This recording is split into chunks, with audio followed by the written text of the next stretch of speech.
Hey everybody, it's Lone Wolf. Welcome to episode 2 of my Cryptids of America series, where I go over the 50 cryptids rumored to exist in the 50 US states. In this episode, we'll be going over the cryptids of Maine, New York, Pennsylvania, New Jersey, and Delaware. For those of you who haven't watched the first episode yet, a link to it will be provided in the description below. And now, without any further delays, let's get started.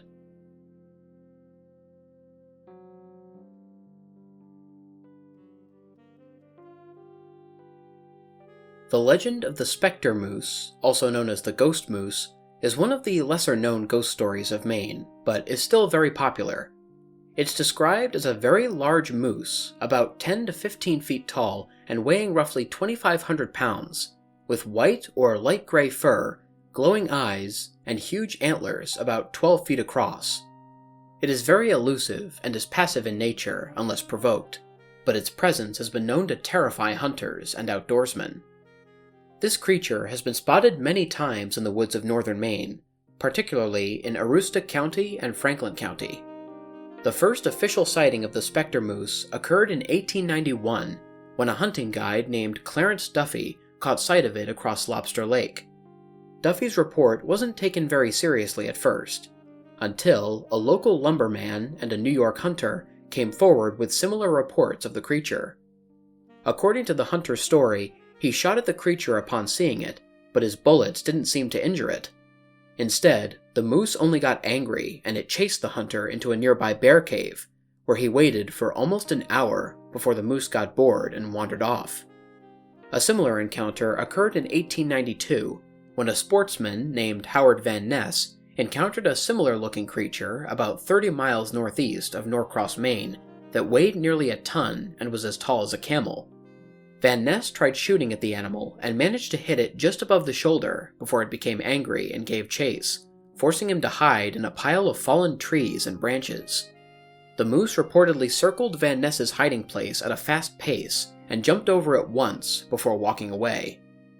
As time went by, more sightings of the Specter Moose were sporadically reported, mostly from hunters or sportsmen who came across and tried killing the animal but failed. One hunter even got close enough to the creature to count the number of points on its antlers, counting 22 points per horn. One of the more interesting reports of the Specter Moose tells of a group of men who were out hunting near the Molunkus Stream in east-central Maine. During their trip, the hunters managed to bring down a large white moose before slitting its throat and hanging it from a tree near their campsite overnight, planning to skin and dress the carcass the next morning. However, when the men woke up the next day, the moose was gone. That evening, the hunters saw the moose walking into their campsite, with its throat still slashed. The men shot at the creature, but it remained unfazed and casually walked away. Many different theories have arisen to explain the Specter Moose's origin. Many people insist that the creature is not a normal moose based on its size alone. A normal moose is roughly 6 feet tall and 800 to 900 pounds, with 4 to 6 foot wide antlers, a rather small size compared to the 10 to 15 foot tall, 2,500 pound Specter Moose, with 10 to 12 foot wide antlers. Believers claim that the creature is the ghost of a moose that was wrongfully killed, and that it is cursed to wander the forests of Maine forever, or that it's a guardian or spirit animal of Maine's forests.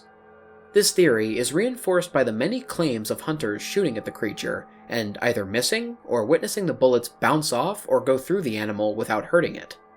Others have even claimed to see the moose faintly glowing, as well as completely disappearing or walking through solid objects.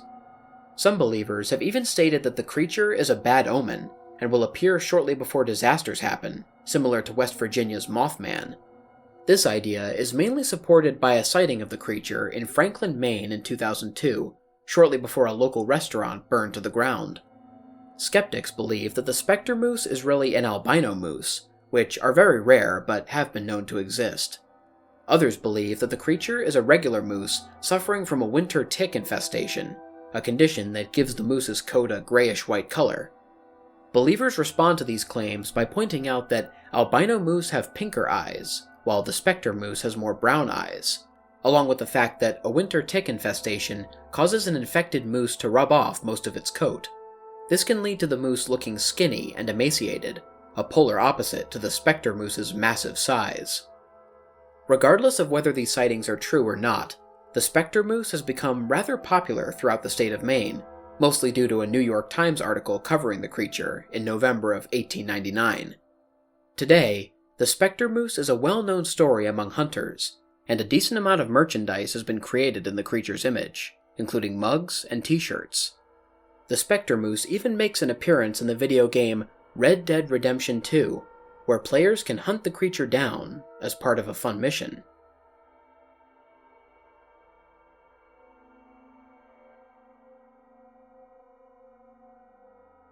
One of the most popular cryptids in the world is the Loch Ness Monster, described as a creature with sleek, black skin, a horse-shaped head, and a serpentine body with humps along its back and multiple pairs of paddles or stumpy legs. The Loch Ness Monster is one of the first things that come to mind when people think of cryptids, and many people journey to Loch Ness in Scotland in the hopes of spotting it. Well, what would you say if I told you we had a similar creature here in America? Well, we do. Champ, or Champy, is the name of a creature reported to live in Lake Champlain, a freshwater lake located on the border of New York, Vermont, and Quebec, Canada. It is believed to look similar to the Loch Ness Monster, with a 15 to 30 foot long serpentine body, humps along the back, and a horse-like head. Sightings of this creature have been reported for centuries, going all the way back to Native American times. The Abenaki and Iroquois tribes have told stories of seeing a large creature in the lake resembling a large horned serpent, the Abenaki naming the creature Giediskog. The Abenaki often warned French explorers in the 1700s against disturbing the lake, for fear of angering the creature. Despite their warnings, many Europeans claimed to see the monster, the first being Samuel de Champlain, the explorer whom the lake is named after. Sightings of Champy became more frequent in the 1800s. In 1819, the Plattsburgh Republican newspaper did a story about a sea captain in the Bulwaga Bay encountering a strange sea creature about 187 feet in length with black skin and a head resembling a seahorse. The creature apparently reared 15 feet in the air in front of the captain's boat. In 1873, Champy was sighted 3 more times, by a railroad crew working near the lake, by a Clinton County sheriff, and by a steamship that nearly ran into it. Sightings of Champy persisted into the 1900s, and by 1992, there were a total of 180 reported sightings, and roughly 600 people had claimed to see the monster.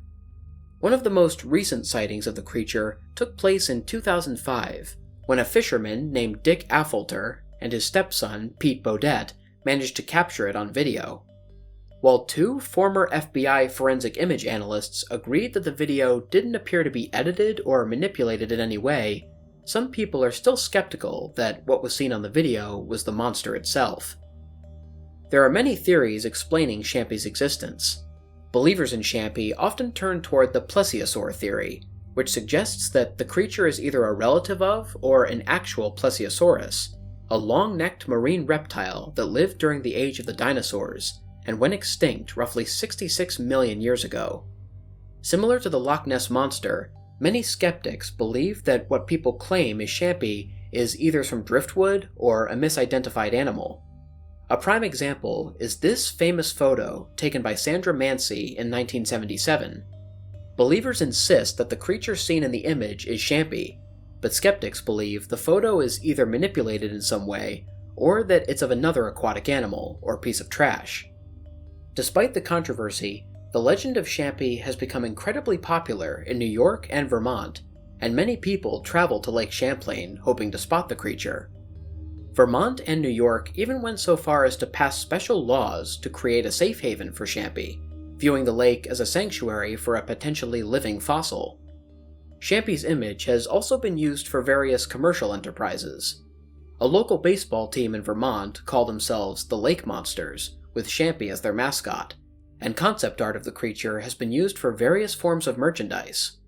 Statues and historic markers of Champy are on display in both states as well, and on the first Saturday of August, Port Henry, New York celebrates Champ Day, where guests can enjoy live music, carnival games, and fun contests in honor of the Loch Ness Monster of America.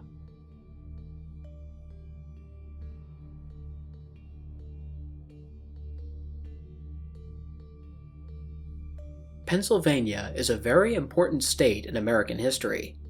Its capital, Philadelphia, served as the first capital of the country before Washington, D.C., and is also the city where the Declaration of Independence was signed in 1776. While history buffs enjoy visiting this state because of these facts, paranormal enthusiasts are attracted to this state for other reasons, such as the Squonk.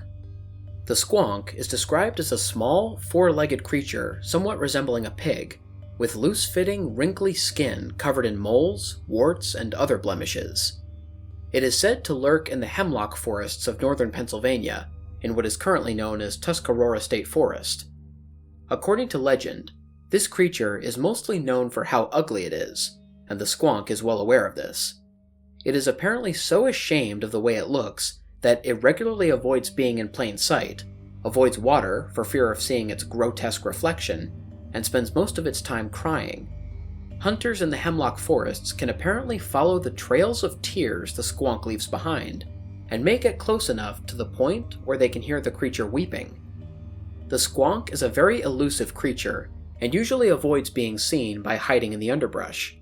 But if the Squonk ever gets cornered, it is rumored to completely dissolve into tears to avoid being captured. A U.S. Forestry Service worker, named J.P. Wentling, actually managed to catch the Squonk in a bag, but while carrying it home, he felt the bag suddenly get lighter. When he opened it, all that was inside was a pool of tears. The legend of the Squonk was first recorded by William T. Cox in 1910 in the book Fearsome Creatures of the Lumberwoods. In the book, the creature is given the scientific name Lacrimocorpus dissolvens. The Squonk is also part of a group of folkloric creatures and tales told by lumberjacks in North America, called fearsome critters. Aside from these mentions, as well as a few strange encounters, the Squonk is one of the lesser-known cryptids in America, and I'm sure it prefers it that way. However, the Squonk has created a small cult following for itself, as it symbolizes insecurity and self-loathing. It also influences Pennsylvania's pop culture from time to time, including Pittsburgh's performance art troupe known as Squonk Opera, and rock band Genesis' 1976 song Squonk, a link to which can be found in the description. In the Boy Scouts, Squonk hunting is a favorite fool's errand of experienced outdoorsmen to playfully make fun of new members by giving them an imaginary or impossible job to complete. Despite its haggard appearance, the Squonk is greatly appreciated and celebrated in the state of Pennsylvania, and its legend is a popular tale among hunters and lumberjacks alike.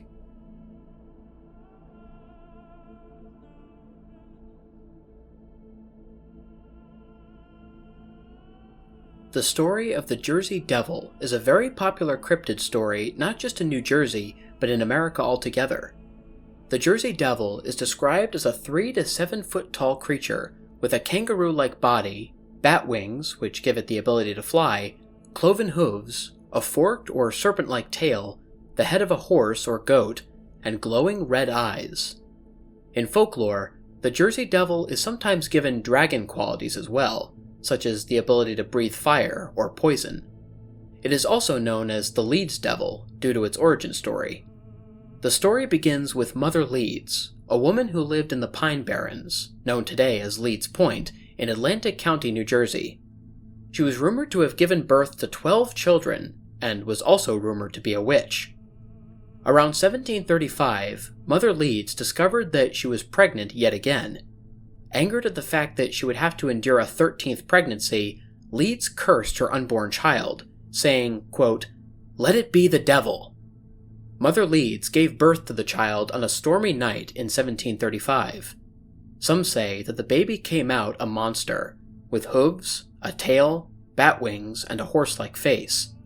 Others say that the baby came out normal, but then turned into a monster. Shortly after being birthed, the monster killed and ate its mother, the midwife, and some of its siblings, before escaping out the chimney and vanishing into the nearby swamp. Another version of the story says that the woman who gave birth to the devil had fallen in love with a British soldier who was in New Jersey during the American Revolution. In 1778, the British and Americans fought in the Battle of Chestnut Neck, and when American supporters found out about the romance, they cursed the woman, viewing her as a traitor. Consequently, when the woman gave birth to her first child, it became the Jersey Devil. For the past 250 years, various reports and sightings of the Jersey Devil have sprung up throughout southern New Jersey. People have claimed to see the devil raiding chicken coops, destroying crops, and killing animals. Additionally, the devil is sometimes blamed for overall drought and famine, such as crops failing or cows not producing milk. Some believe that the Jersey Devil appears once every 7 years, while others say that it foreshadows war and disaster. Compared to other cryptids, sightings of the Jersey Devil are a bit more reliable, as police officers, businessmen, and even government officials have come forward with stories of seeing or hearing the creature, or seeing its footprints in the snow. Several posses have been formed to catch the Jersey Devil, and there was at one point a $100,000 bounty for the devil's capture, dead or alive. One of the earliest accounts of the Jersey Devil comes from an American naval commodore named Stephen Decatur in the early 1800s. While visiting a firing range at the Hanover Mill Works in southern New Jersey, he apparently saw a strange creature flying in the distance. Decatur apparently fired a cannon at the creature, but the shot didn't affect it, and it soon flew away. In 1820, a former king of Spain named Joseph Bonaparte also claimed to see the Jersey Devil while out hunting in the forests near Bordentown, New Jersey. In the late 1800s and early 1900s, reports of the Jersey Devil arose not just in New Jersey, but in neighboring states as well. In 1909, the newspapers covered hundreds of encounters with the devil during the week of January 16th to January 23rd. These reports included the creature attacking a social club and a trolley car in Camden and Haddon Heights, New Jersey, respectively, police from Bristol, Pennsylvania shooting at the creature to no avail, strange-looking footprints in the snow, and sightings of beings resembling the devil in Delaware and western Maryland. The newspaper coverage caused a panic in Delaware Valley, resulting in schools being closed and workers staying home. In 1934, multiple people in South Pittsburgh, Tennessee, claimed to see a large kangaroo-like being over the course of 5 days, as well as seeing the remains of animals the creature supposedly killed, including geese, ducks, and a German Shepherd police dog. A search party followed the creature's footprints to a cave on the side of a mountain, before the footprints completely stopped. In 1937, a strange creature with red eyes was seen by multiple witnesses in Downingtown, Pennsylvania on July 27th, and was later positively compared to the Jersey Devil by the Pennsylvania Bulletin. Despite the many accounts and reports of the Jersey Devil, some people are still skeptical about the creature's legitimacy. Some people believe that the Jersey Devil is just a misidentified animal, like a crane in the sky or a mangy deer on the ground.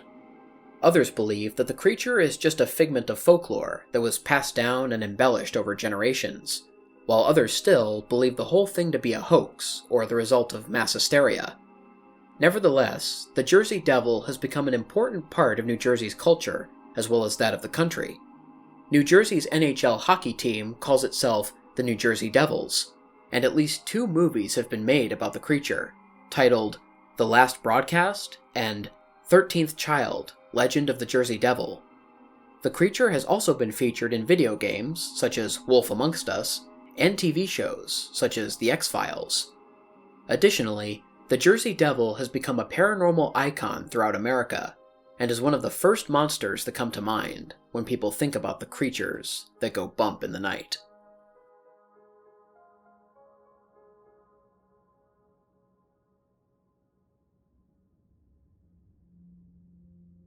The legend of the Selbyville swamp monster is a story that originated in Selbyville, Delaware, and while it is a rather obscure legend, it is still a fun story to share.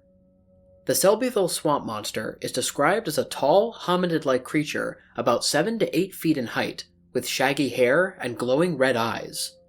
The creature is said to lurk in the Great Cypress Swamp in Selbyville, and since the 1960s, many have claimed to see the creature or hear its eerie screams coming from the woods. However, this particular cryptid does have a more practical explanation compared to others. In 1987, it was revealed that a newspaper editor named Ralph Grapperhaus, who worked for the Delaware News, was the one behind these happenings. In the early 1960s, he created the legend of a strange swamp monster in Selbyville to help draw attention to his newspaper business. Grapperhaus even went as far as to have an actor friend of his, named Fred Stevens, pretend to be the monster. Stevens would hide in the woods near Route 54 at night, holding a club and wearing his aunt's raccoon hat and a scary mask, and he would jump out at passing cars to scare them. The two kept the act going for years, and reports of this strange swamp monster in Selbyville quickly spread through Sussex County. The Delaware News even featured a front-page picture of the creature on April 23, 1964. Several hunting expeditions were conducted to find the monster, with Stevens even participating in some of them, further adding to the charade. The sightings eventually stopped in 1964, after Stevens began to fear for his own safety, but he and Grapperhaus kept their ruse a secret for a further 23 years before confessing in 1987. Like Rhode Island's Mercy Brown legend, the Selbyville swamp monster being a fictional creature created by two men looking to sell newspapers makes it stand out from other cryptids in America. However, because the creature caused such a commotion in the 60s, it remains a popular spooky story in Delaware today. The legend does occasionally pop up in ghost tours, and is especially popular around Halloween. However, even after Stevens and Grapperhaus stopped pretending to be the swamp monster in 1964, reports of a strange creature lurking in the Great Cypress Swamp continue to surface. Many people in Delaware believe that even though the 1960s monster was fake, its roots might be a bit more realistic. In fact, Grapperhaus claimed in his confession that he was inspired to create the monster after hearing a report from two hunters in the 1920s, who claimed to hear loud screaming coming from the Great Cypress Swamp, followed by large and heavy footfalls racing toward them. So, is the Selbyville swamp monster a hoax? Or is there something real lurking in that swamp? I'll leave that for you to decide.